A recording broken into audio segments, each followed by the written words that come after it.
Hello everyone, welcome back to Lakshya academy. आप सभी का स्वागत है हमारे इस प्लेटफॉर्म पे जहाँ पे हम प्रिपरेशन कर रहे हैं for your UP GIC and the subject is economics, है ना। जो भी स्टूडेंट पहले से उनको पता है, this is introduction for the new students. Unit आज से हम स्टार्ट कर रहे हैं अपना यूनिट नंबर 4, है ना। Previously we have completed 3 units, है ना। 1, 2 एंड 3 हमने इसको कंप्लीट कर लिया है। ओके, आज से यूनिट 4 स्टार्ट करेंगे, जिस यूनिट का नाम क्या है आपका, पब्लिक फाइनेंसेस, है ना। यहाँ पे हम पब्लिक फाइनेंसेस यानी कि पब्लिक फाइनेंस का मतलब क्या कि जो सार्वजनिक वित्त है आपका, है ना, जो पब्लिक का जो भी पैसा है, यानी कि गवर्नमेंट जो भी जितना भी एक्सपेंडिचर करती है, गवर्नमेंट का जो बजट है, यानी कि पब्लिक द्वारा आया हुआ पैसा, है ना। यानी कि public revenue and public expenditure जो है कि जो टैक्सेशन आता है सरकार के पास, दिस इज व्हाट कि सरकार को रेवेन्यू मिलता है फ्रॉम द पब्लिक, है ना। और उसी को वो एक्सपेंडिचर के रूप में जब वो हमको लाभ देती है किसी भी तरीके की, जैसे कोई सरकारी योजना है, स्कीम है, या फिर इंफ्रास्ट्रक्चर का डेवलपमेंट होना है, तो ये सारी चीजें जो सरकार हमको प्रोवाइड कराती है, तो कहीं अपना पैसा नहीं लेके आती है, वो कहीं ना कहीं आपका पब्लिक का ही फाइनेंस होता है। तो हमको बेसिकली यही देखना है कि जो पब्लिक का पैसा है, पब्लिक का जो फाइनेंस है ना, किसी भी अर्थव्यवस्था के अंदर जो पब्लिक फाइनेंस है, 2 पहलू होंगे उसका। एक तो होगा कि पब्लिक से आया हुआ रेवेन्यू, है ना, यानी कि पब्लिक जो हमको पैसे देगी in the form of taxation, या फिर कुछ नॉन टैक्स होते हैं। नॉन टैक्स जैसे कि सरकार ने किसी चीज में पेनाल्टी लगाई, है ना, पेनाल्टीज लगाई, फिक्स लगाया, लाइसेंसिंग का पैसा आया, तो किसी भी मोड से पब्लिक के पॉकेट से जब सरकार के पास पैसा आता है, that is your public revenue. और उसी तरीके से वो पैसा लेकर के सरकार जो आप पे खर्च करती है, that is your public expenditure.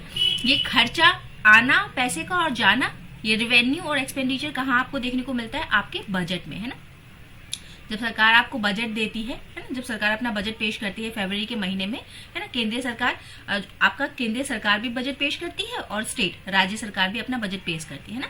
तो ये जो बजट हमको देखने को मिलता है, इसमें हम देखते हैं कि देयर इज अ मतलब उसका 2 डिवीजन है आपका। एक रेवेन्यू है ना, हम देखते हैं ना उसमें कि गवर्नमेंट के रेवेन्यू, सोर्सेज ऑफ इनकम, कहाँ से पैसा आया, टैक्सेशन से कितना आया, नॉन टैक्स से कितना पैसा आया, है ना, और बोरोइंग्स कितनी है। तो ये सारी चीजें हमको रेवेन्यू में देखने को मिलती है, यानी कि सरकार की प्राप्तियां, कहाँ से पैसा आया और सरकार उन पैसों को 1 साल के अंदर कहाँ खर्च करेगी, that is your expenditure portion, है ना। देखते हैं उसी में हमारे पास पूंजीगत प्राप्तियां होती है, राजस्व प्राप्तियां होती हैं, फिर पूंजीगत व्यय होता है, राजस्व व्यय होता है। तो दिस इज पब्लिक फाइनेंस, है ना, कि पब्लिक के पैसे को ही हम मैनेज कर रहे हैं। पब्लिक का जो फाइनेंस है, पब्लिक का जो पैसा है, उसको कैसे हम मैनेज कर रहे हैं, उसी सारी चीजों को हमको क्या करना है, यहाँ पे इस यूनिट में डील करना है। ठीक, तो आपको ओवरऑल ओवरव्यू मिल गया होगा कि इस यूनिट में हम करेंगे क्या, है ना, पब्लिक फाइनेंस का मतलब क्या है, क्या हमको यहाँ पे स्टडी करना है। तो सारी चीजें हम पढ़ेंगे यहाँ पे कि टैक्सेशन क्या होता है, गवर्नमेंट का रोल क्या है, टैक्सेशन पॉलिसीज क्या है, कितने प्रकार के टैक्सेस हैं, है ना। फिर हम देखेंगे कि नॉन टैक्स रेवेन्यू क्या है सरकार का, फिर बजट क्या है, बजट कितने प्रकार का होता है, डेफिसिट फाइनेंसिंग क्या होती है ना, सरप्लस की फाइनेंसिंग क्या होती है, प्राइमरी डेफिसिट क्या होता है आपका। तो ये सारी चीजें, जितनी भी चीजें हैं, उन सबको यहाँ पे हम यूनिट 4 में डील कर लेंगे अपना। ओके, तो here we start our unit number 4। Class number 27 है आपकी। We have already covered 26 classes, है, 26 क्लासेस हमारी हो चुकी हैं इस सीरीज में।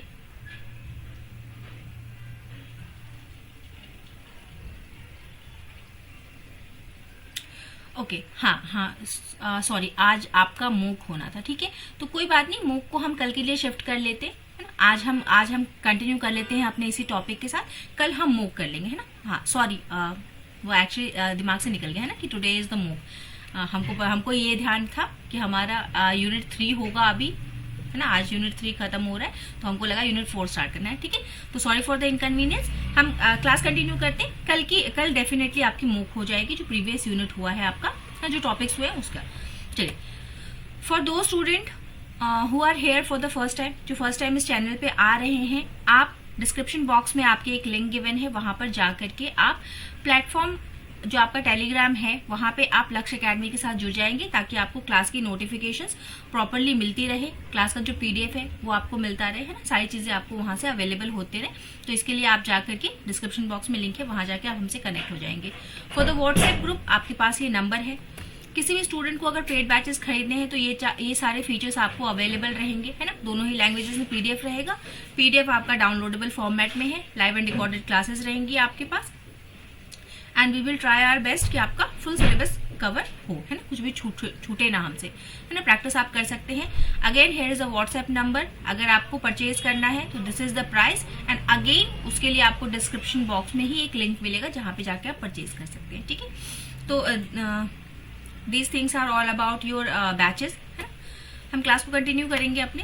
देखिए, जैसे ही आप यूनिट नंबर 4 को देखेंगे ना, सिलेबस अपना उठाएंगे, यूनिट नंबर 4 वहां पे देखेंगे तो आपको क्या दिखेगा कि the units name is public finance, और आपका क्या है, आपका जो पहला ही टॉपिक है वो पहला टॉपिक क्या करता है कि what is the government's role in economic activity, है ना।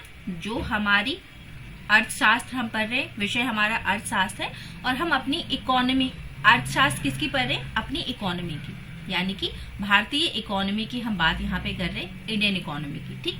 तो इकोनॉमी से हमें क्या समझ में आता है कि ऐसी एक संरचना जहां पे आपकी आर्थिक गतिविधियां हो रही हैं। तो इस आर्थिक गतिविधि में सरकार का क्या रोल है ना, सरकार क्या करती है, यहाँ पे सरकार क्यों होनी जरूरी है, सरकार का क्या रोल है, क्या काम है, वहां पे क्या क्या फंक्शंस है ना, वो हमको देखना है कि what is the role of the government in your economic activities.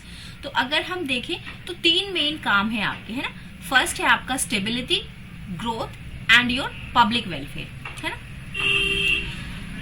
हमने इससे पहले वाली क्लास में भी बात की है कि अगर आप इकोनॉमिक्स पढ़ रहे हैं तो किसके लिए पढ़ रहे हैं, अपनी इकोनॉमी के लिए, यानी कि भारतीय इकोनॉमी के लिए।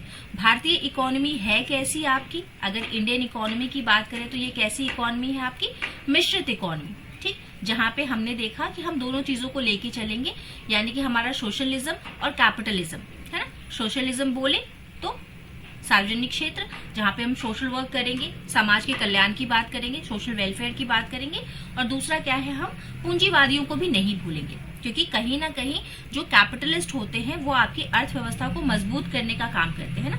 आपकी अर्थव्यवस्था में जो पैसा है वो पूंजीपतियों की वजह से आता है। जो एम्प्लॉयमेंट है, जो प्राइवेट सेक्टर में जो एम्प्लॉयमेंट है वो बिकॉज ऑफ व्हाट, कैपिटलिस्ट है, इसीलिए आपका प्राइवेट सेक्टर में आपका जॉब्स है, वहां से इनकम जनरेट होती है ना। आपका जो इकोनॉमी है वो बूस्ट होता है। तो हमको दोनों को लेके चलना है, हमारा सोशलिज्म भी और हमारा कैपिटलिज्म भी, दोनों को लेके चलना है। तो सरकार क्या काम कर रही है, एक तो स्टेबिलिटी किस संदर्भ में कि प्राइस में संतुलन बना रहे बाजार में, ना ही तो बहुत ज्यादा प्राइसेस हाई हो, ना ही तो प्राइसेस बहुत ज्यादा लो हो, ना ही तो इन्फ्लेशन की मुद्रास्फीति की स्थिति आ जाए, ना ही तो अपस्फीति की कंडीशन आ जाए, ना ही तो इन्फ्लेशन आए, ना ही डिफ्लेशन आए, ना ही बूम हो जाए, बिजनेस साइकिल इतना रैपिड ग्रोथ करे कि ना ही तो बहुत ज्यादा बूम आ जाए, ना ही तो बहुत ज्यादा रिसेशन आ जाए, है ना ही तो हमारा पब्लिक सेक्टर बहुत आगे बढ़ जाए, और ना ही तो हमारा प्राइवेट सेक्टर बहुत ज्यादा आगे बढ़ जाए, है ना।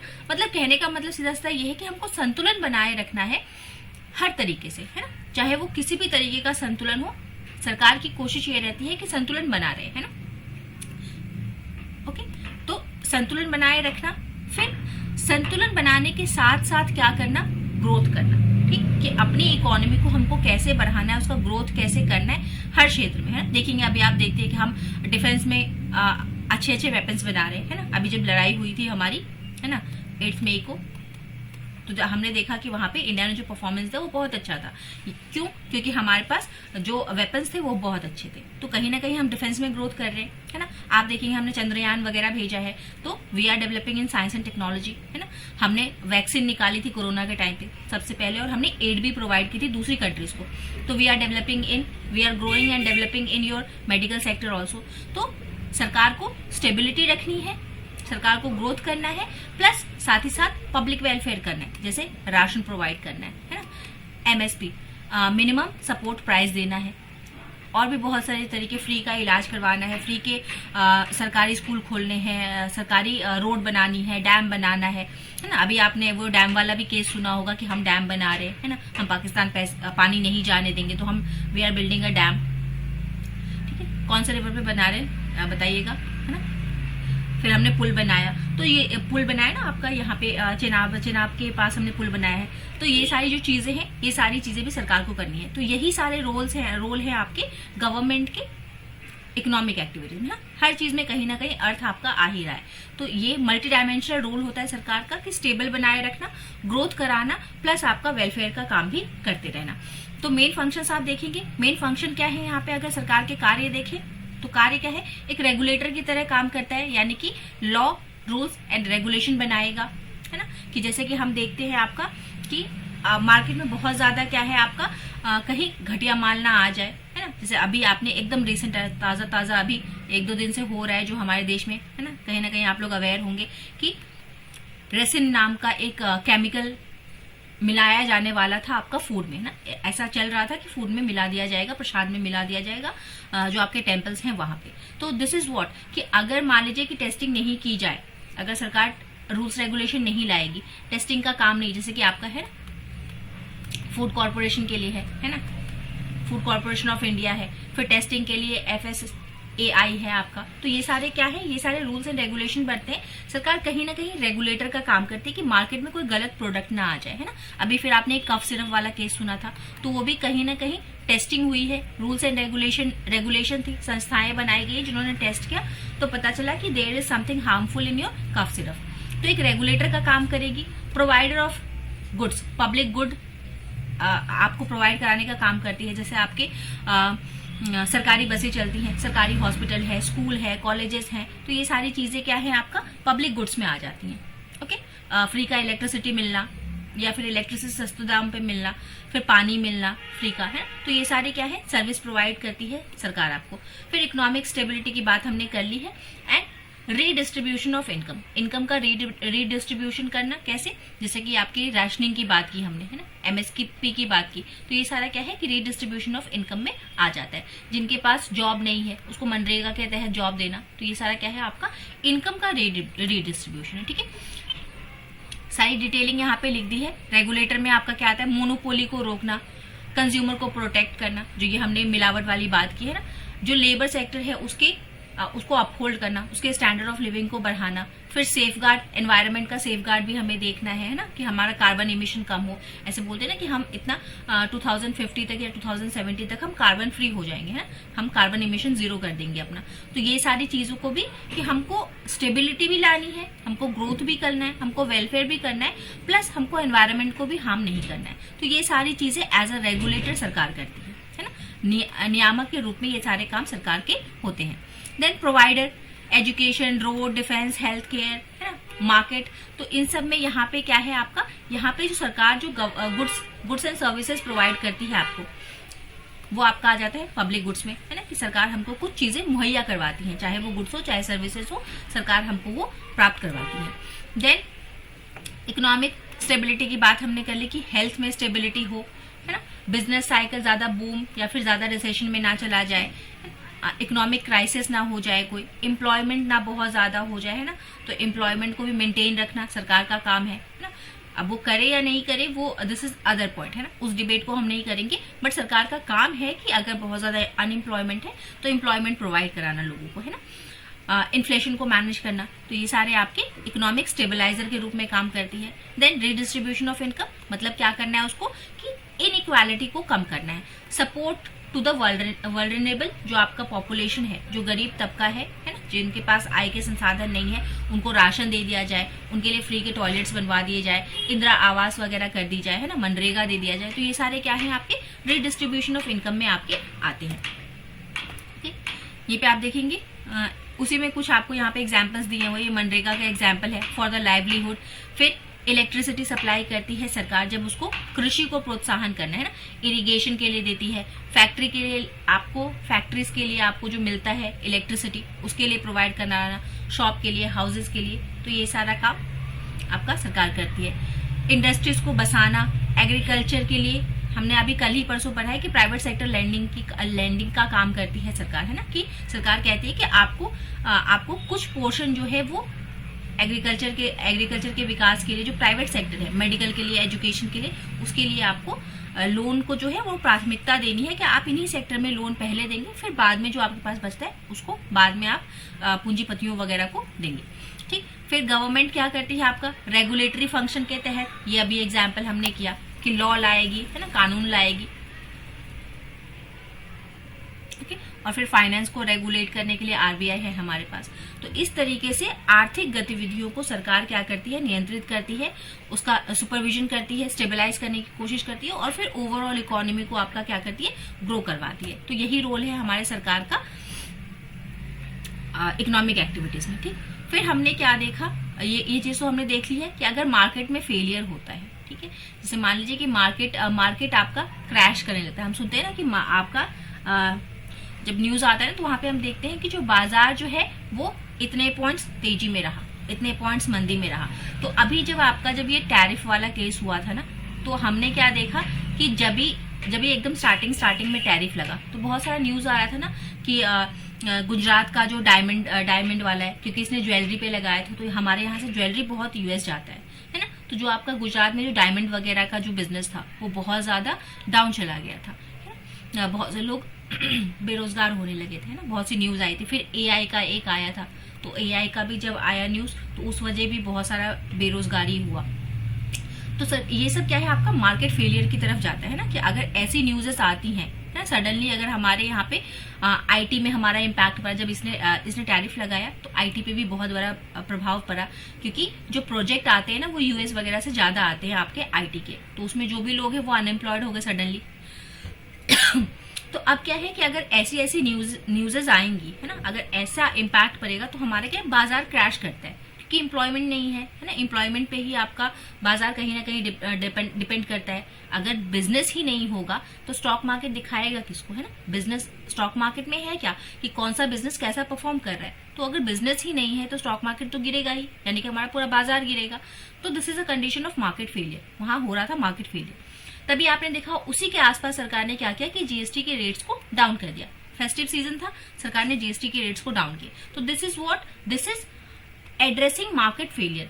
सरकार यहाँ पे क्या कर रही थी कि जो मार्केट फेलियर हो रहा था, जीएसटी कम करने से क्या हुआ कि मार्केट में जो पैसा कम होने वाला था, मार्केट जो क्रैश होने वाला था, उसको सरकार ने थोड़ा सा अपलिफ्ट किया, है ना, कि हम जीएसटी हटा रहे, बहुत सी चीजों से हम जीएसटी हटा दे रहे, जीएसटी एकदम मिनिमम कर रहे, तो थोड़ा बिजनेस बढ़ेगा, है ना, बाजार का बिजनेस रुकेगा नहीं। तो इसी को हम बोलते हैं गवर्नमेंट इंटरवेंशन।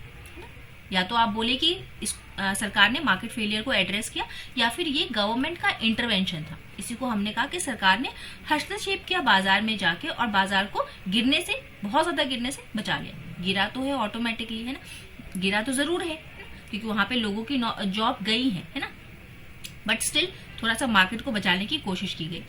यहाँ पे एक्सटर्नलिटीज की हम बात करें कि जो बाहरी जो न्यूज है, जो ग्लोबल न्यूज है, ग्लोबल जो भी कोई हरकत हो रही है, एक्सटर्नल चीजों की वजह से हमारे मार्केट में अगर फेलियर होता है तो उसको बचाना। फिर पब्लिक गुड्स को संतुलित करना। नेचुरल मोनोपोली अगर कोई आ जाती है, जैसे ना कि आपका जैसे अभी टेलीकॉम में देखिए, है ना, एक तरीके की ओलिगोपोली चल रही है कि 2 ही 3 प्लेयर्स हैं। तो इस तरीके की मोनोपोली को रोकना, है ना। फिर इसका आपको इसका टेलीकॉम का भी याद होगा कि जब सरकार ने बीच में एक बार इंटरवेंशन किया था और कहा था कि जिसको डाटा नहीं चाहिए, पैक्स अब कैसे आते हैं, अब पैक आते हैं जिसमें आपको टॉक टाइम भी मिलता है प्लस आपको इंटरनेट के लिए डाटा भी मिलता है ना। तो भाई जरूरी थोड़ी ना कि सबको आपका डाटा चाहिए ही चाहिए। कुछ ऐसे लोग हैं जिनको सिर्फ बात करना है ना, जो आपके बुजुर्ग लोग हैं या फिर जिनको नेट की उतनी जरूरत नहीं है ना। तो फिर उनको भी क्यों आप 799, 899 इस तरीके से आप क्यों दे रहे, इतना एफर्ट नहीं कर सकते हो। तो सरकार ने कहा कि ऐसा जरूरी नहीं है, आप टॉक टाइम वाला भी सिर्फ लेके आइए, तो there is a government intervention. ये करती क्यों है सरकार, ताकि एनवायरमेंटल हार्म ना हो, कोई एंटी कंपटीशन प्रैक्टिस ना हो जाए। मोनोपोली के लिए बात कर रहे हैं हम, अनसेफ प्रोडक्ट ना मार्केट में आ जाए, तो इसलिए गवर्नमेंट को मार्केट में आना जरूरी होता है। फिर स्ट्रैटेजिक प्लानिंग एंड डेवलपमेंट का मतलब क्या है कि गवर्नमेंट क्या करती है, कुछ पॉलिसीज लेके आती है, कुछ स्ट्रैटेजी बनाती है ना। पॉलिसी कौन सी, आपकी फिजिकल पॉलिसी, बजट लेके आना। तो ये सारी चीजें क्या है, ताकि हमारे डेवलपमेंट में बजट में हम दिखाते ना कि हमारे ये स्कीम्स चलेंगी, हम यहाँ पे ये प्रोजेक्ट बनाएंगे, यहाँ पे हम मेडिकल कॉलेजेस बनाएंगे। तो ये सारा क्या है, आपका स्ट्रैटेजिक प्लानिंग है। बजट क्या है, एक तरीके का प्लान है। तो सरकार क्या करती है, स्ट्रैटेजिक प्लानिंग करती है और फिर डेवलपमेंट करती है देश का, है ना। इसमें आपके शामिल होते हैं पॉवर्टी को काउंटर करना, पॉवर्टी को रोकना, अनएम्प्लॉयमेंट को बैलेंस करना, इंफ्रास्ट्रक्चर जहाँ पे इंफ्रास्ट्रक्चर नहीं है वहाँ पे इंफ्रास्ट्रक्चर बनाना। इंफ्रास्ट्रक्चर में क्या आ जाता है आपका, स्कूल, कॉलेज, डैम, प्रोजेक्ट, जितना भी है ये सारा आपका आ जाता है ना, कुछ भी कंस्ट्रक्शन का काम, बुनियादी ढांचा जिसको हम बोलते हैं, जो जरूरी चीजें हैं। Public investment stimulates the growth and create the favourable condition for the business ना। और इसी में जो आपका पब्लिक का फाइनेंस है, जो पब्लिक से आया हुआ जो रेवेन्यू है, उसका क्या रोल हो जाता है कि वो आपकी अर्थव्यवस्था को ग्रो कराएगी और फेवरेबल कंडीशन बनाएगी ताकि बिजनेस अपना काम कर पाए, है ना। अगर हमने अब पीछे भी बात की है कि अगर हम सेविंग्स ही नहीं करेंगे, है ना, हम अगर अपनी छोटी छोटी सेविंग्स अगर बैंक तक नहीं पहुंचाएंगे तो बैंक कहाँ से किसी पूंजीपति को लोन देगी, है ना। वो लोन, उसके पास उतना सारा पैसा आएगा कहाँ से। बिजनेस स्टैब्लिश करने के लिए आपको बहुत पैसा चाहिए, आपको डे टू डे ऑपरेशन करने के लिए बहुत पैसा चाहिए, वर्किंग कैपिटल चाहिए आपको, तो वो आएगा कहाँ से, है ना। वो यही सेविंग्स तो जाता है। तो यही पब्लिक फाइनेंस क्या है, आपकी इकोनॉमी को बूस्ट करने में बहुत बड़ा रोल निभाता है। ठीक है, इनकी डिटेलिंग आपकी लिखी हुई है। फिर ये अभी तक हमने जो भी किया, this is what, this is the government's role in economic activities. फिर उसके बाद दूसरा टॉपिक आता है, वैसे हमको पढ़ना चाहिए था गवर्नमेंट के रोल के बाद हमको पढ़ना चाहिए था बजट, है कि बजट क्या होता है, बट कोई बात नहीं, आपके सिलेबस में जैसा जैसा लिखा है हम वैसा वैसा ही करेंगे। उसमें आपका दिया हुआ है, सेकंड टॉपिक दिया हुआ है कि टैक्सेशन क्या है, तो हम टैक्सेशन की बात कर लेते हैं, है ना।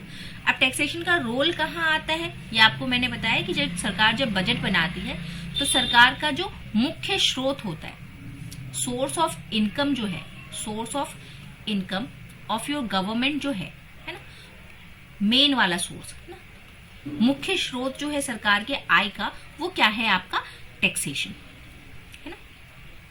टैक्सेशन से बहुत बड़ा जो आपका हिस्सा है वो कवर होता है।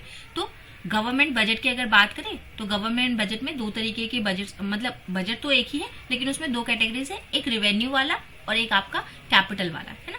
रेवेन्यू जो आपका रिकरिंग है, बार बार जो पैसे आएंगे या बार बार जो खर्चे होंगे, जैसे सरकार अपने सरकारी कर्मचारियों को सैलरी देगी, दिस इज रेवेन्यू का खर्चा है ना। सरकार को जो टैक्सेशन मिलेगा हर साल मिलेगा, हर क्वार्टर मिलेगा, तो ये भी क्या है, रिकरिंग, बार बार हो रहा है। कैपिटल का मतलब आपको पता है, पूंजीगत, जो कि एक बार होगा, है ना, 2 साल में, 3 साल में, 5 साल में, लंबे समय के लिए। तो रेवेन्यू बजट में दो चीजें आएंगी, रेवेन्यू रिसिप्ट आएगा, रेवेन्यू एक्सपेंडिचर आएगा। इसी रेवेन्यू रिसिप्ट का पार्ट है आपका टैक्स, है ना, कि सरकार को कुछ टैक्स से प्राप्तियां होंगी, कुछ नॉन टैक्स प्राप्तियां होंगी। नॉन टैक्स प्राप्तियां क्या है आपकी, dividend and profit, interest and loan, और कुछ फीस लेती है सरकार, कहीं सरकार ने पेनाल्टी लगा दी किसी चीज की, है ना, कंपनसेशन ले लिया, तो ये सारी चीजें जो है ये सब आपकी क्या है, नॉन टैक्स रेवेन्यूज है, यानी कि गैर कर राजस्व है। टैक्स रेवेन्यू की बात करें तो टैक्स रेवेन्यू यानी कि टैक्स से जो पैसा आया, चाहे वो डायरेक्ट टैक्स से आया हो, चाहे वो इनडायरेक्ट टैक्स से आया हो, ठीक है। डायरेक्ट टैक्स फॉर एग्जांपल आपका इनकम टैक्स, और इनडायरेक्ट टैक्स आपका जीएसटी, है ना, फॉर एग्जांपल। और बहुत से होते हैं, आगे बात करेंगे, बट यहाँ पे हम दो तरीके की बात कर लेते हैं। अब टाइप्स ऑफ टैक्सेशन कौन कौन सा चलता है इंडिया में, उसको एक बार देख लीजिए। एक होता है प्रोपोर्शनल टैक्स। प्रोपोर्शनल टैक्स क्या कहता है कि rate of taxation is fixed, है, जितना आप कमाएंगे उस हिसाब से proportional, fixed irrespective of, sorry ये फिक्स्ड रहेगा आपका, है। प्रोपोर्शनल मतलब फिक्स्ड टैक्स आपका रहेगा। प्रोग्रेसिव मतलब होता है जितना ज्यादा आप कमाएंगे उतना ज्यादा आप टैक्स देंगे, जितना कम आप कमाएंगे उतना कम आप टैक्स देंगे, इसको हम बोलते हैं प्रोग्रेसिव टैक्स, है ना। Tax rates increases as the income increases, यही वाला हमारे इंडिया में मेन चलता है ना, कि जो जितना ज्यादा कमा रहा है वो उतना ज्यादा टैक्स भरेगा सरकार को। इसका ठीक उल्टा होता है रिग्रेसिव टैक्स, जिसको हम क्या बोलते हैं कि जब आपका tax rate decreases as the amount of taxable income increases, कि अगर आपका टैक्सेबल इनकम इंक्रीज होता है तो आपका क्या है, टैक्स रेट कम हो जाएगा, उल्टा वाला, है ना। बहुत कुछ कंट्रीज में देखा जाता है, बहुत कम, वैसे ये तो कहीं से संगत नहीं लग रहा है, बट स्टिल कुछ कुछ कंट्रीज में ऐसा चलता है। उनका उद्देश्य होता है कि ग्रोथ को हमको प्रमोट करना है ना। फिर आपका है डीरेग्रेसिव। डीरेग्रेसिव टैक्स क्या होता है, आपके tax payable increases only at a diminishing rate. Diminishing rate पे आपका क्या है, टैक्सेशन पे करते हैं हम। तो ये इतने टाइप का है। मेन हमारे ये कौन सा है, हमारे लिए प्रोग्रेसिव है, क्योंकि हमारे भारत में यही प्रैक्टिस होता है। बस आपको जान लेना है कि इतने टाइप के टैक्स होते हैं। ओके, हमने कहा टैक्सेशन में हमारे भारत में ये जो प्रोग्रेसिव वाला चलता है, इस प्रोग्रेसिव में दो तरीके के टैक्सेस है आपका, एक डायरेक्ट टैक्स है, एक इनडायरेक्ट टैक्स है। एग्जाम्पल्स इसके क्या है, डायरेक्ट और इनडायरेक्ट में अंतर क्या है बेसिकली, कि यहाँ पे जो टैक्स जो है इसका बर्डन शिफ्ट नहीं होता, बर्डन डजंट शिफ्ट, है ना। यानी कि जिस पे कर लगाया गया है वही उस कर को भेजे, वही उस कर का भुगतान करेगा, दैट इज डायरेक्ट टैक्स। आप अपना बर्डन किसी और पे शिफ्ट नहीं कर सकते। फॉर से अगर मुझ पे अगर टैक्स लगा है तो मुझ पे जो टैक्स लेवी हुआ है, मुझ पे जो लगाया गया है वो मैं ही पे करूंगी, मेरा टैक्स कोई और नहीं पे करेगा। बट इनडायरेक्ट टैक्स में क्या है कि आपका बर्डन शिफ्ट होता है ना, यहाँ पे लिखा हुआ है कि आपका बर्डन शिफ्ट होगा। फॉर एग्जाम्पल योर जीएसटी लगाया जाता है आपका सेलर पे, बट वो वसूलता किससे है? कस्टमर से, है ना। हम कस्टमर जीएसटी भरते हैं और हमारा जीएसटी इकट्ठा करके ये सरकार को दे देता है ना। तो यहाँ पे क्या है कि लेवी हुआ किस पे? आपका सेलर पे, but collected from your customer, है ना। कस्टमर से लिया गया, लगाया गया इस पे, लेकिन लिया गया इससे। तो यहाँ पे क्या हुआ? टैक्स बर्डन शिफ्ट हुआ है। कुछ एग्जाम्पल्स हैं आपके डायरेक्ट टैक्स के, जैसे आपका इनकम टैक्स हो गया, कॉर्पोरेट बिजनेस के लिए जो टैक्स देते हैं, कैपिटल गेन अगर आपने किया है, कोई पूंजीगत संपत्ति आपने बेची है ना, घर बेचा है तो उस पर टैक्स वगैरह लगेगा, लैंड बेचा है तो टैक्स लगेगा। फिर प्रोफेशन टैक्स, अगर आप कोई प्रोफेशन कर रहे हो तो उस पर टैक्स लगेगा। प्रॉपर्टी का टैक्स लगता है, आपका रोड टैक्स लगता है, स्टैम्प ड्यूटी लगती है। These all are direct taxes, है ना। फिर कुछ इनडायरेक्ट टैक्सेस हैं आपके पास, जीएसटी है, वैट है, कस्टम ड्यूटी है, एक्साइज है, सिक्योरिटी ट्रांजेक्शन है, सिक्योरिटी को आपने ट्रांजेक्ट किया उस पर लगेगा। डिविडेंड डिस्ट्रीब्यूशन का टैक्स, कि आपको डिविडेंड मिला है उस पर आप टैक्स भरेंगे, देन डिस्ट्रीब्यूट करने का। फिर सेल्स टैक्स है आपका। तो ये सारे क्या है? आपके इनडायरेक्ट टैक्सेस, ठीक है। तो ये 2 टॉपिक्स हमने कवर किए हैं यूनिट आपके 1 के। कल मॉक ले लेंगे, है ना, कंटिन्यू नहीं करेंगे, कल मॉक ले लेंगे। और इसके बाद हम कंटिन्यू करेंगे आपका बजट, काफी डिटेल में करेंगे, अच्छे से करेंगे, है ना। जितनी भी चीजें हैं बजट की, डेफिसिट क्या होता है, क्यों इंपॉर्टेंट है डेफिसिट, है ना, करना चाहिए या नहीं करना चाहिए, क्या उसके कॉन्सिक्वेंसेज होते हैं, तो वो सारा हम कल नेक्स्ट क्लास में करेंगे, परसों सॉरी, है ना, कल हम मूव करेंगे, ठीक है। सॉरी फॉर द इनकन्वीनियंस, आज मूव होना था, है ना। चलिए, thank you everyone, have a nice and wonderful day, keep revising, keep practising.